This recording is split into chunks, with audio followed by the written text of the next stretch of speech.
Aidensfield Police. Is the constable there? I'm afraid he isn't at the moment, no. It's my husband, you see. He's been shot.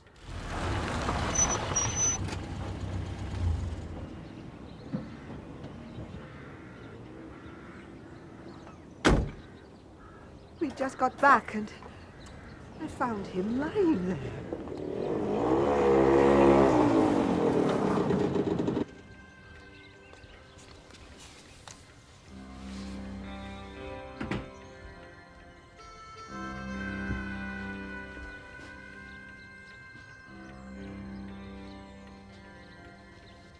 We'd been to church. Andrew was never a churchgoer, you understand. When we got back, Muriel noticed the door was open.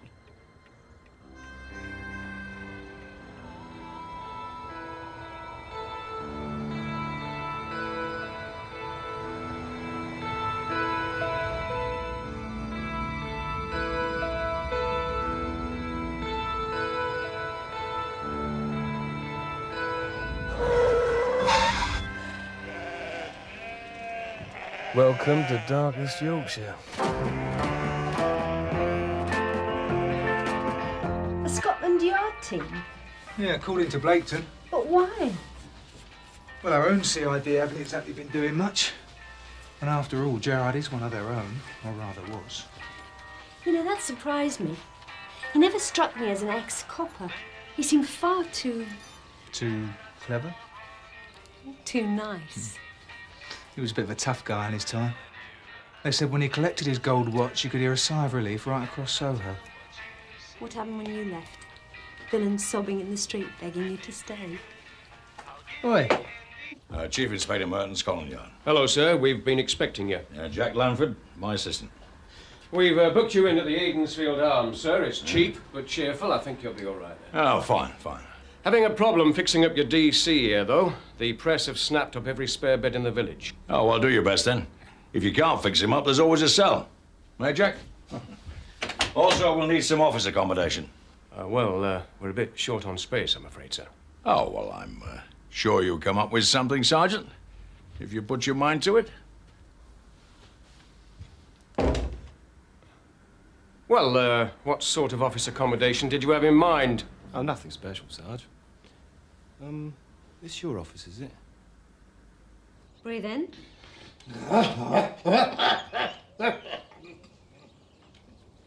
Your chest sounds all right to me, Mr. Greengrass. Yeah, well... if you say so, Doctor. But perhaps I should send you for a chest X-ray. No. I don't want to put you to no trouble. You know, I was just checking. But there was something else I wanted to ask you. Yes. Well, you know the other week when you told your husband about how Billy Newton broke his arm doing that robbery, although that one time he said he'd done it. Yes. Well, would you always tell him? I mean, like if like just the injuries looked suspicious, but they weren't. Well, that'd depend on the circumstances and the nature of the injury. Yes, it would, wouldn't it? Right. Well, thank you very much.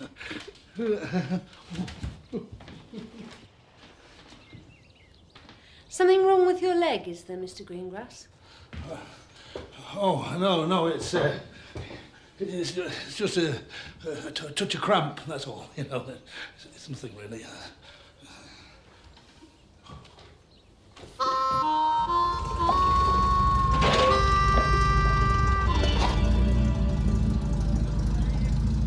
All right.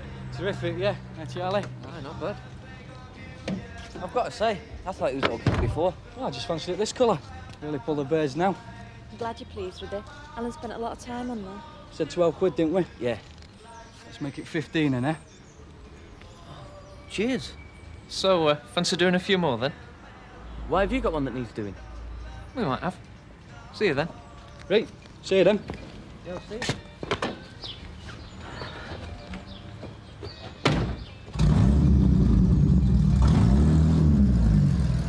Didn't I tell you? Only a matter of time before the work started rolling in.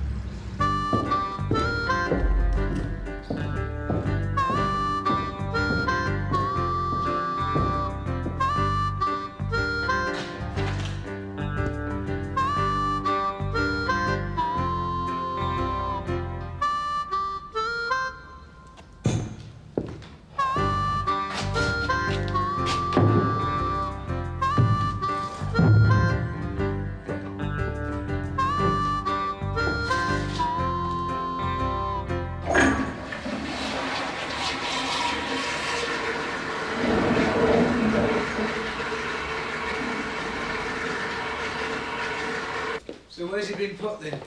You know that glory hole up by the cells? You're kidding. And this is my office in here. Alf, Nick. Hello. So, how long are you going to be here for? As long as I'm wanted. Well, maybe we could go out one night. Yeah, that'd be nice. Well, it's a good little pub, I know, so maybe we could go out. Who are you then? WPC Benson, Sergeant. That's supposed to mean something to me, is it? She's from North Allerton, Sarge. Been sent here for the murder inquiry. And what vital role are you to play, Benson? In helping Scotland Yard track down the killer? I'm a clerk typist, Sergeant. Oh, well. I expect they'll be able to wrap it up early doors, then. Right, you lot. I need 2 filing cabinets moving to my new office now. New office, Sarge. Something funny, Rowan? Morning. Governor wants to see PC Rowan. That's me. Right. You the first uniform on the scene? Yeah. PC Rowan has his own work to do. That's okay, Sarge. Won't take long. Oh, by the way, any joy in the accommodation front? Don't worry. We'll find something for you. I, don't mind doubling up, Sarge. Oh, well. In that case... Mrs. Gerard and her mother, Mrs. Wainwright, arrived back from the morning service just after 12. They discovered the body and phoned us immediately. So it was your wife who took the call from Mrs. Gerard? Yes, sir. Yeah. So that puts the time of death at some point during the church service. Yet no witnesses remember hearing any shots around that time. Pretty isolated, this house, is it, Ron? Well, not really, sir, no. It's close to the church in the middle of the village. Silencer, then. Looks like a professional job. Well, it's hardly likely to be Mrs. Gerard, is it? The local CID haven't got any ideas. Right. Thanks, Ron.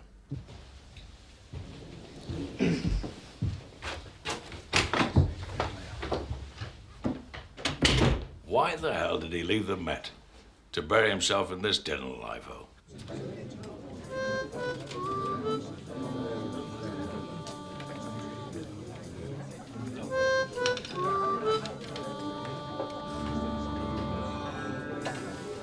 You all right then, Cliff?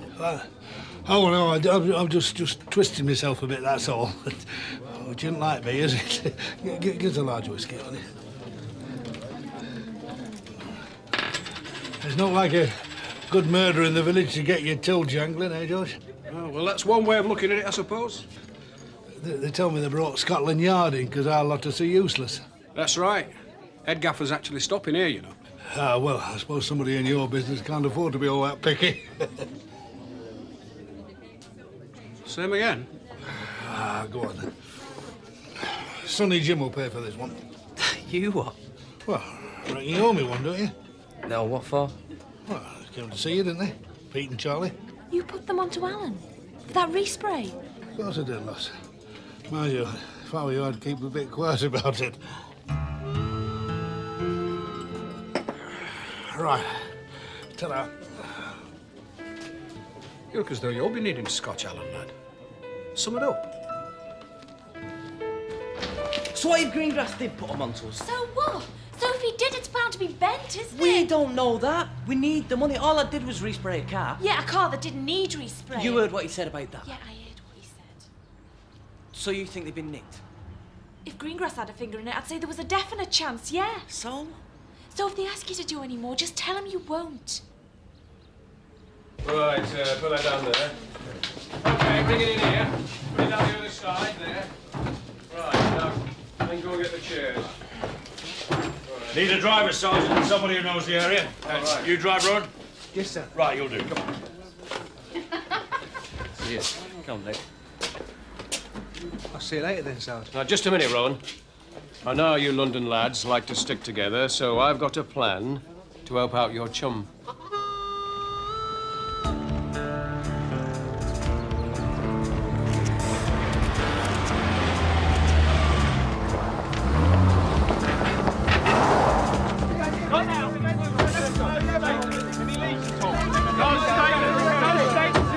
Just take it easy. Take it down. All right, just settle down. Settle down. No statements this time. Thank you.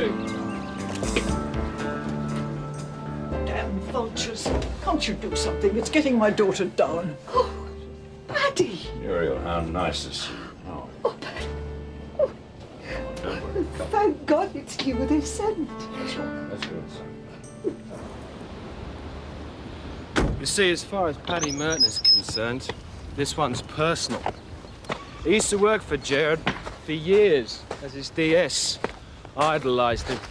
Even became a friend of the family. So, careful what you say, yeah? What the hell persuaded you to come to a godforsaken spot like this? Or were you sent here because you was a naughty boy? Something like that. Hi. Kate, meet DC Jack Langford. Hello. Hi. Are you staying for dinner?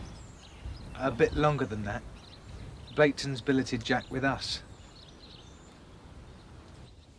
How long is he going to be here? Until we can find him somewhere else or until this case is over. Can Blackton do this? He's done it, hasn't he? So, listen, I think I can fiddle a few bob and X's. Why not take the two of yous out for a dinner? Chinese suit you? This isn't Soho, Jack. There's one in Stransford, but it's pretty ropey. And it's 10 miles each way. Bloody hell. Did you miss it? London, I mean. Not a bit. Well, the views up here beat the ones down the Elephant and Castle, I'll give you that. I don't think I could stand all this peace and quiet. Yeah, you get used to it.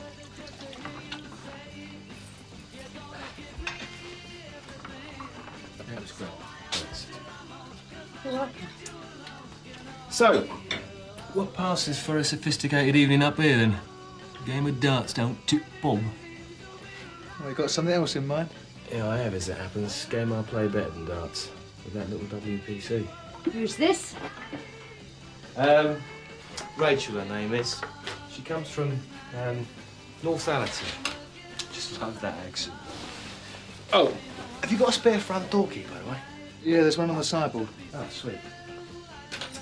Right. Well, I'll see you good people later. Night. Night. Bye. I think Phil Bellamy's missed out there. Couldn't compete with that sophisticated London charm. Well, you fell for it.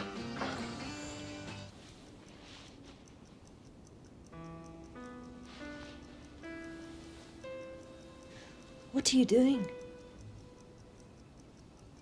I'm just thinking. These blokes from Scotland Yard are set on the idea that it was a professional killing. Well, it makes sense, doesn't it?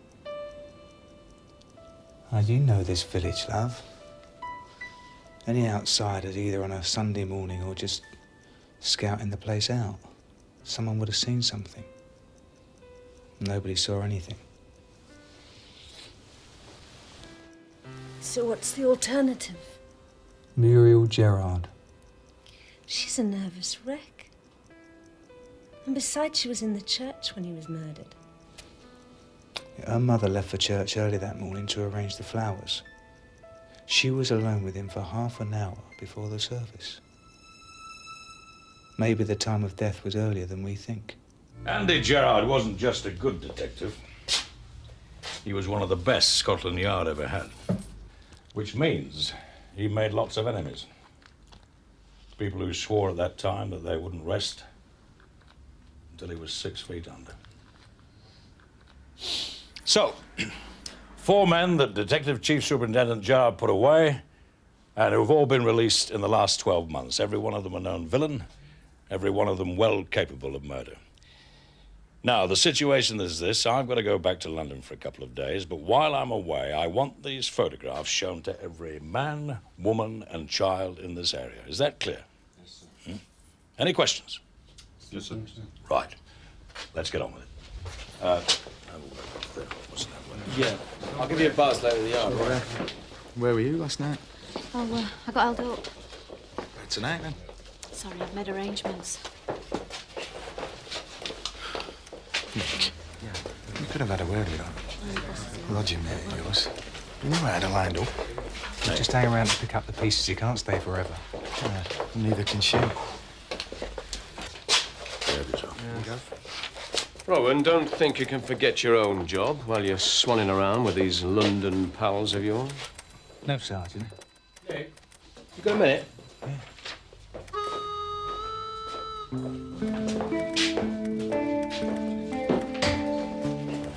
So, opportunity knocks, eh, Nick?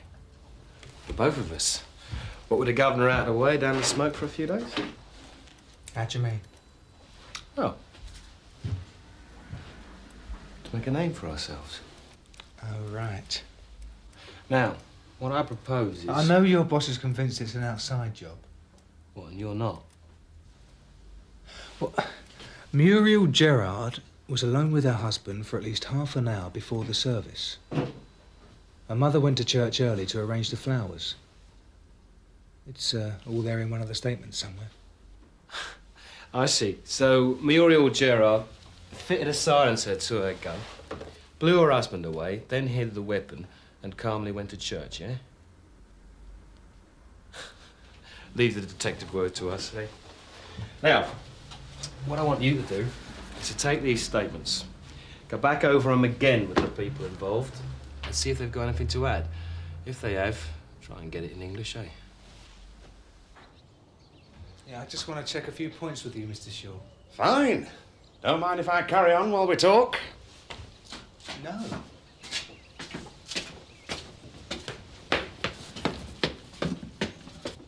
The day Mr. Gerard was killed, did you see anything out of the ordinary? Monday's my busiest day, Mr. Rowan. I realise that. Well, the answer's still no, though. I didn't see anything that might interest you. Are you a bird watcher? Magnificent view from up here. I saw a sparrowhawk the other day.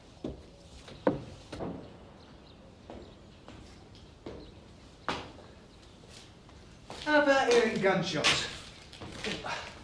Say between about 10:30, 11:30.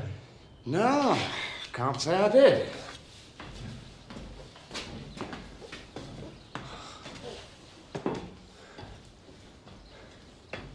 Now then, Mr. Rowan. Come on, it's a bit of a tight squeeze. Thank you. Oh. All right.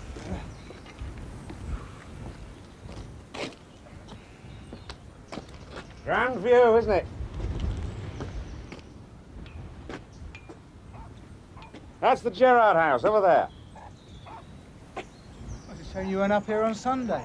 You might have seen something. Well, I was, actually. Well, 2 floors down, ringing the bells. Can't see anything from there.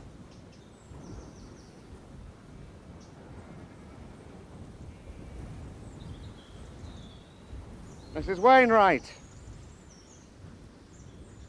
Her husband's been dead for 15 years, but she still tends his grave regularly. She'll have 2 graves to tend now. Makes you feel proud, doesn't it?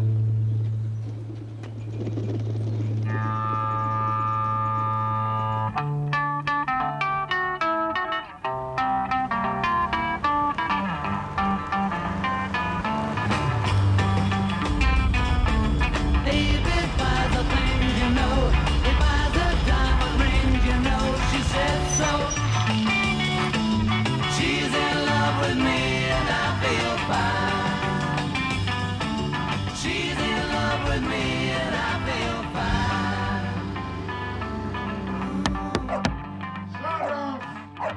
It's Dr. Rowan!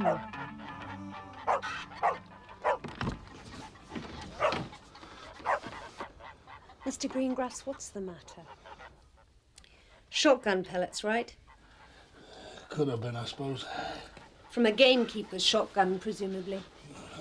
I just happened to be passing, that's all. No need for him to go shooting at me like that. So that was what it was all about. What? That nonsense in the surgery yesterday. You're a stupid man, Mr. Greengrass. You should have shown those to me then. It might have been easier to save the leg. Hey?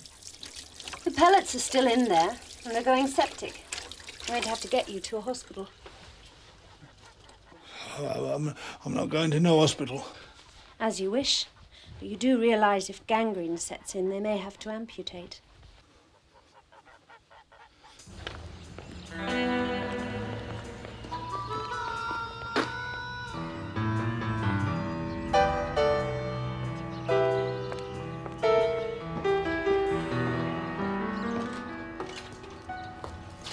So, bit of a lie-in this morning then, eh? Yeah, something like that. Yeah, nice work if you can get it.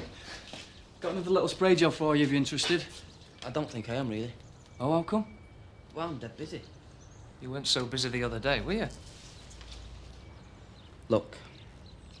Cards on the table. These cards you want respraying. They're hot, right? Are they? Well, aren't they? Well, does it matter? Yeah, I don't want to be involved with something that's bent. You're already involved, Alan. Where do you think the other one came from? The motor show? I didn't know, did I? Would the police believe that? Look, I can't help you. What? Not even for double what you got last time? No, thanks. Cash in hand?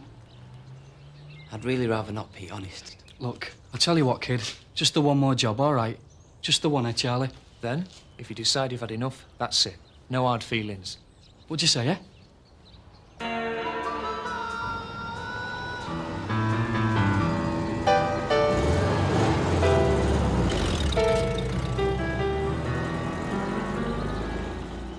Another one. That's what they said. What the hell do you think you're doing? I know exactly what I'm doing. If I'd left it any longer, Greengrass might really have lost a leg. Serve him right, the old devil. I saw Muriel Gerard in the waiting room this morning. How is she? Well, I've had to increase the strength of her tranquilizers. She's having a bad time. Hardly surprising, really. Well, the murder made things worse, of course, but she's been on tranquilizers far too long. Oh, why's that? Well, mainly because of that husband of hers. I can't say I'm surprised that somebody's done away with him. I've heard nothing but what a great man he was. Brilliant detective, big charity worker. Probably because he hoped there was a gong in it for him. You know, one day a few months ago, Muriel came into the surgery with all this bruising. Bruising?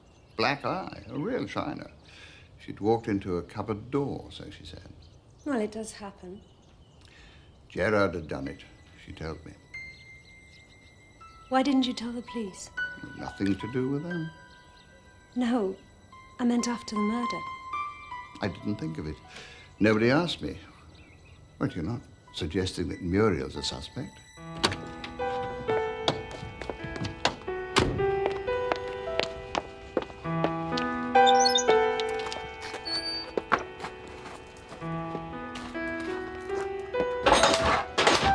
Nick, You've been keeping secrets from me. I've only just found out. You took Greengrass to the hospital. They called me to report a gunshot wound, unless there's another Dr. Rowan. Never mind Greengrass. I've just found out something much more important. I don't believe this. I mean, what the hell is going on here? Gerard's a wife beater, and we only find out about it because a couple of quacks are gossiping about it in their coffee break. Even so, Jack, it puts Muriel Gerard in a different light. Too bloody right it does. So what should we do, phone Merton? No. Why not? Because I know him of old. He's a sly old sod, just like all the others. He'd take all the credit for our hard work.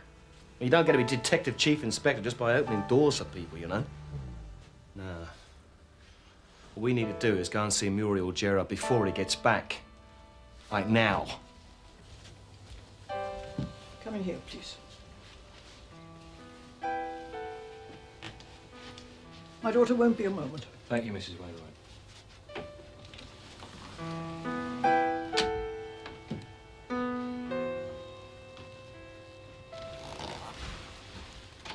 Hello. Mrs. Gerard. It's about the body, is it? The body? Releasing my husband's body for burial. Only the vicar was asking about it. I'm afraid not, Mrs. Gerard. Oh. But it is about your husband. Please, take a seat, Mrs. Gerard. Thank you.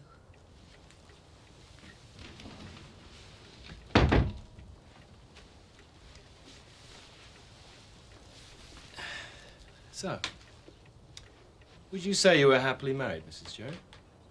Well, yes, of course we were. Andrew and I were devoted to each other. That's not our information. Oh? Quite the opposite, in fact. Oh. That Sunday morning, you and him hadn't had a barney by any chance, had you? Andrew and I never quarrelled. Never. What, never? Or hardly ever? Never.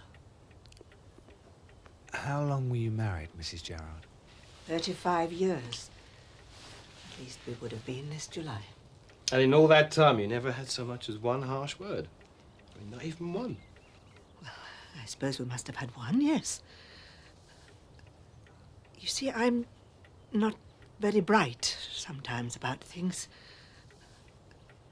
In fact, I can be quite stupid. And when you were, he'd hit you, would he? Andrew never hit me. Are you sure about that? Quite sure, yes. So what about the black eye he gave you then? No! But he was cruel to you sometimes. No! You usually just accepted it, but that morning you just went too far, right? So then you just went and got the gun and you shot him, right? What gun? I don't know anything The about gun, the Mrs. Gerard, the murder weapon. Now, why don't you tell me what you did with it? I don't know anything about a gun. Look, we'll find it, you know. Even if we have to rip this place apart, we will find All it. right. Now, that's quite enough, do you hear? Quite enough. How dare you speak to my daughter like that in her own house? Where do you people think you are? Soviet Russia? Jesus, Jack, you're a bit strong on her, weren't you? This is a murder we're investigating. Not bleeding chicken rustling. But still no right to treat her like Right, that. listen, pal. That woman you are so concerned about has almost certainly topped her husband. And he was an ex-cop. So what the bloody hell has rights got to do with anything? Because without them, this whole thing becomes pointless. Oh, now what you on about? I'm on about us, Jack. The job. We're to protect the public, not terrorise them. Yeah? You know what I think, Nicky boy? What? I think you should take a long, hard look at yourself and see what's happened to you since you moved up here to Never Never Land. Or maybe you just couldn't hack it down at the sharp end.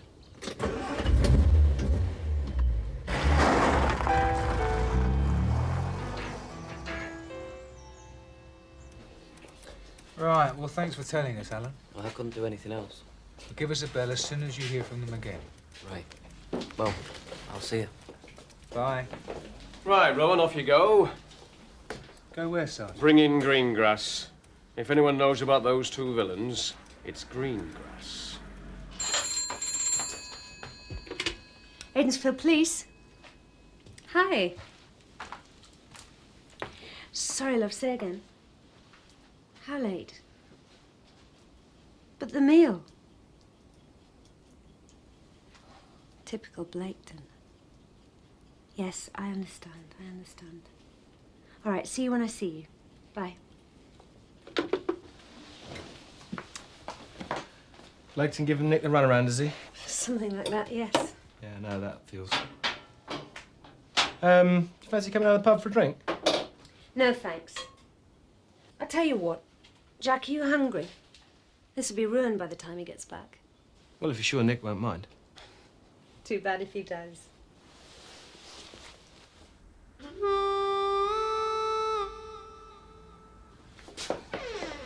Hello. I wish somebody had told me what this is all about. All in good chat.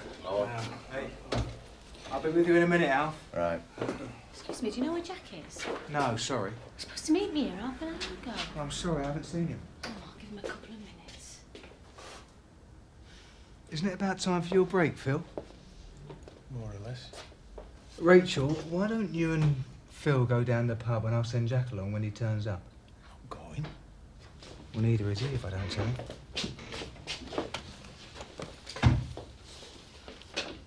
Right, Greengrass. Pete and Charlie. Tell us about them. Who? They nick cars, Greengrass. Well, I don't know what you're talking about. Honest, Mr. Blaketon, now. You recommended young Alan Maskell to them. I did. Well, he reckons you did. That Pete and Charlie. Friends of yours, we heard. No, Mr. Blaketon, no, not friends of mine. I just, like, met them, you know, one night over at Eckerton Dogs. Go on. Well, just got a couple of cars I wanted tarting up, you know, so they asked me if I knew anybody. So I knew that, like, young Alan had just started on his own, so I thought, stick a bit of business his way. Very generous of you. Well, it's like the old song and tit. If I can help somebody as I pass along, then my living's not been in what's it, is it? Have they got second names, these two? No, just Pete and Charlie. Their names, Greengrass. Pete Davis and Charlie Hasty. Addresses? I don't know, honest. I just met them that night, that's all. Got a minute, Sarge. And you, Nick.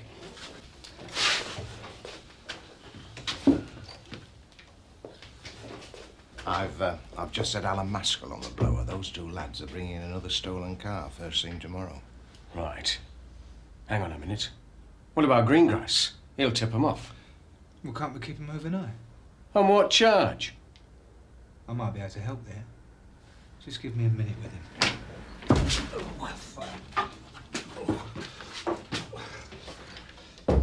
Afraid I'm going to have to lock you up for the night, Claude, pending further questioning. Are you charging me? No.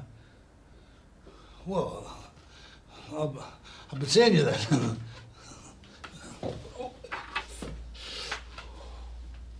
How's the leg?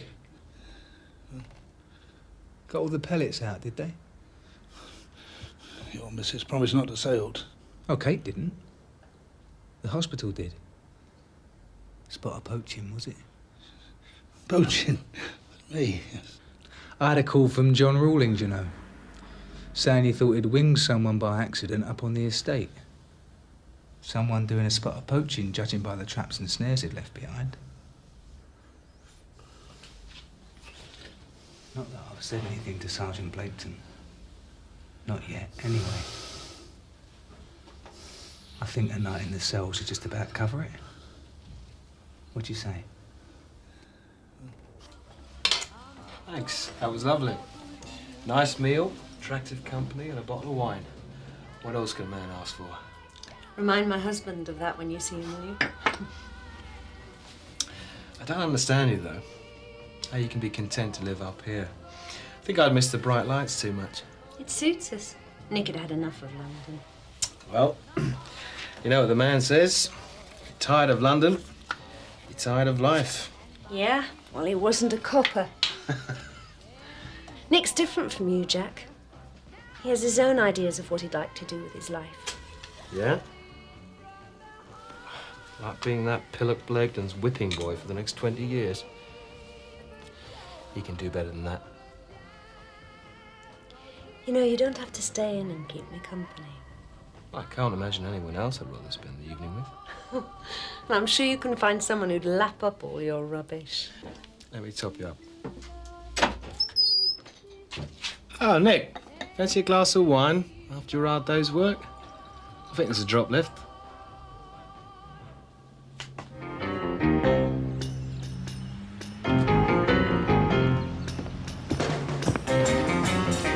Oh, little baby, you know I've been away. Oh, little baby, you know I'm home today, and don't you know that everything's all right?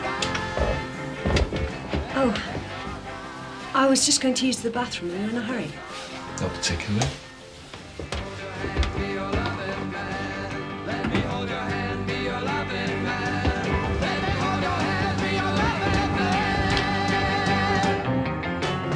Oh, get a result last night? Didn't I just? We don't make them like that round here.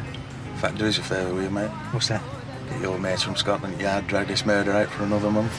You'll be dead by then. Ah, what a way to go, eh? What a way to go. Hey, hold up. Let me give you love like nobody can.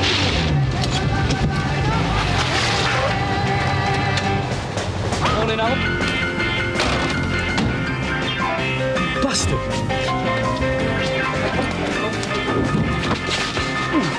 I'll be there, son. I'll fix you later.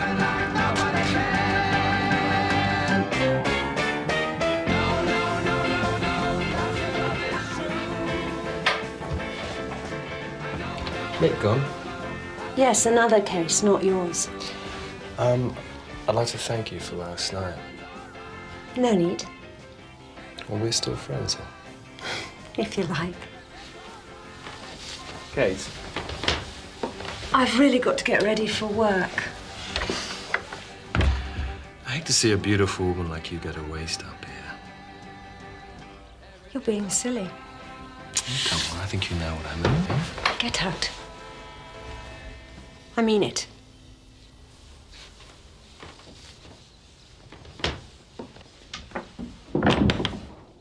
You've got a lovely touch. Nice perfume, too. Hi, Doctor. Just smells of carbolic. Hey, steady, Al. Al, when you get the stitches out, I'll make sure it's just the two of us, Mrs. Rowan. They're done. Oh, very nice. Very kind. Come on, Alf. Thank you, Mrs. Rowan. I'll see you later, love. Nick. I want Jack Langford out of our house tonight.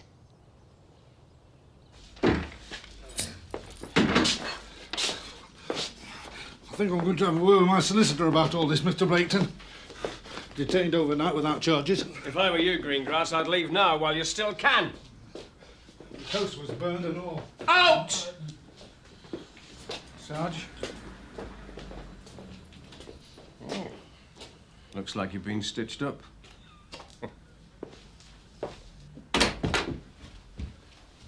I want a word with you. Yeah, well, later, right? No, now. Look, I haven't got time for this now. Oh, you had time to try on with my wife this morning. You are... Leave it out, pal! Or otherwise you might hear something you don't want to. Yeah, all right, Jack. I'm listening. It wasn't me. I didn't do nothing. It was all her. You haven't even got the guts to admit it. What? What the hell's going on? Nothing, Gov.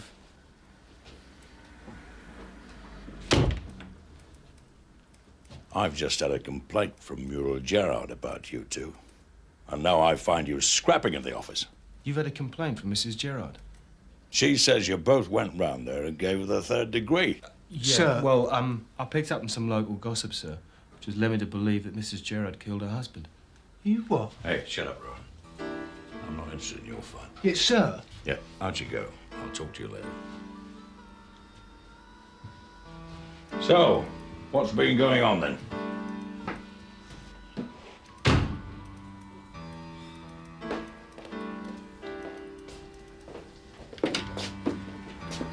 Thanks a bloody bunch, mate. Really terrific, that. What's all that about? You mean you don't know? You really don't know? We trusted you! A fat lot of good it did us. What's going on?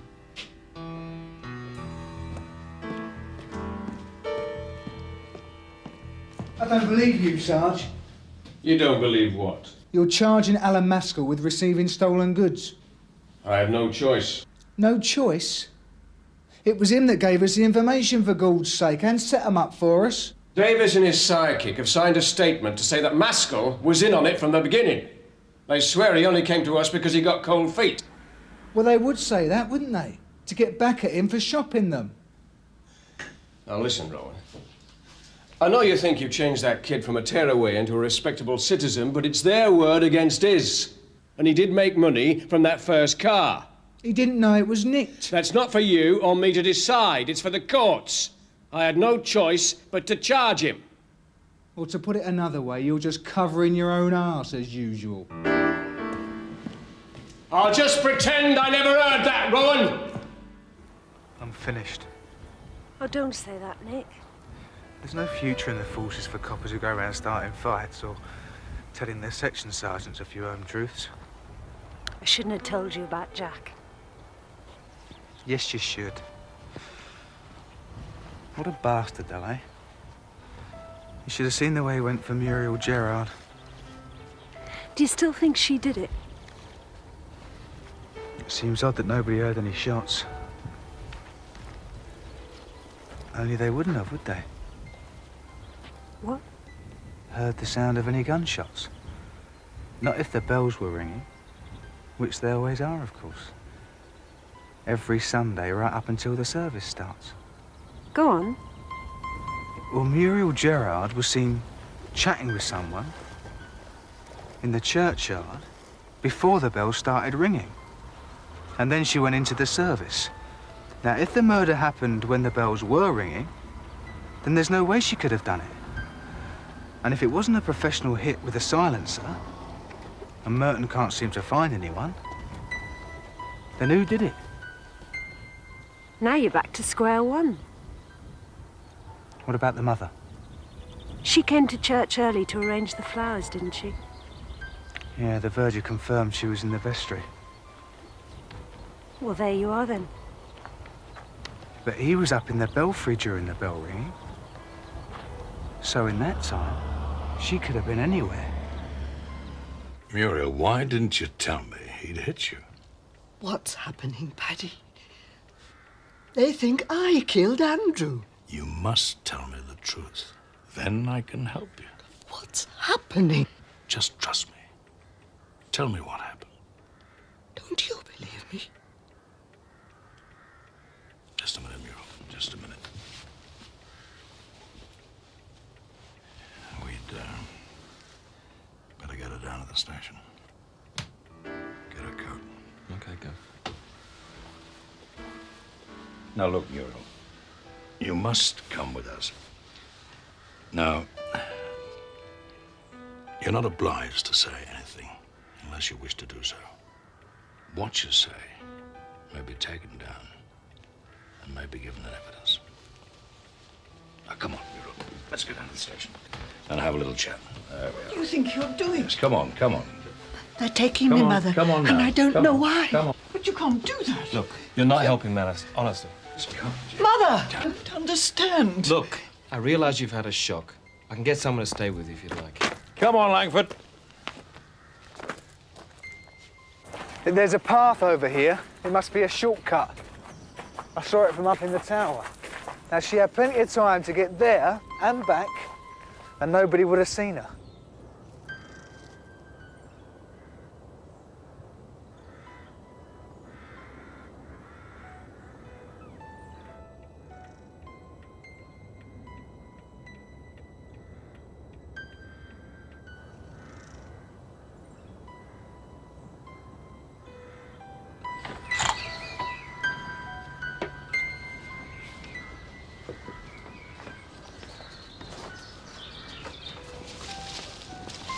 They've taken my daughter to the police station. She didn't do it. Surely they must know that. Well, I don't think she did it. Of course not. She knew nothing about it. She's frightened of her own shadow, let alone Andrew. So that just leaves you. You went to church early to arrange the flowers. The verger saw you and gave you an alibi.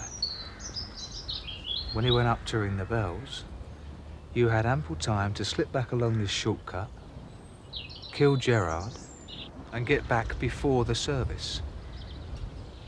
No one saw you, and the sound of the bells drowned the shots.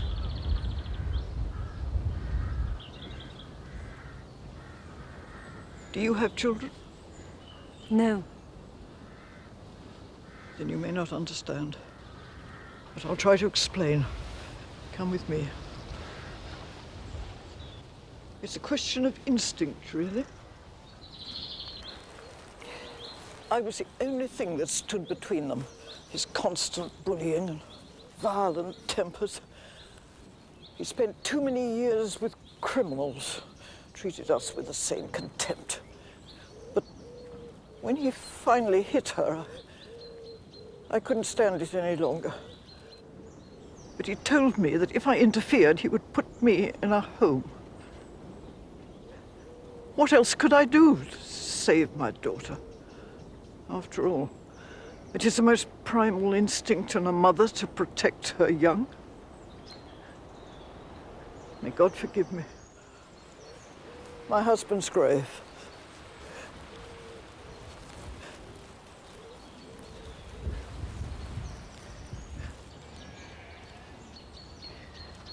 My husband's old army revolver.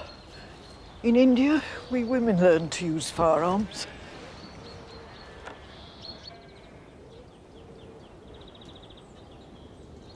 I thought it would be safe by his side.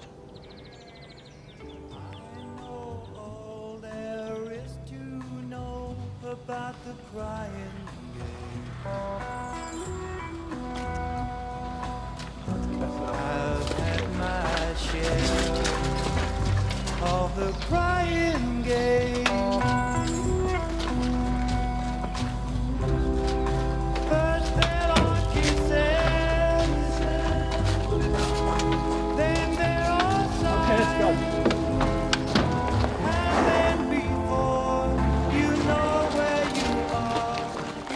Well done, Ron. You'll be getting a commendation out of this if it's anything to do with me. Thank you, sir. So you're planning to stay up in Yorkshire then, are you? Yes, sir. You've no desire to come back to the Met? Not really, no. Oh, pity. Well, if ever you change your mind, you know where I am. Right, sir. Oh, and about that little trouble with your sergeant. I've had a word there, okay? Thank you, sir. All right. Okay, bye-bye now.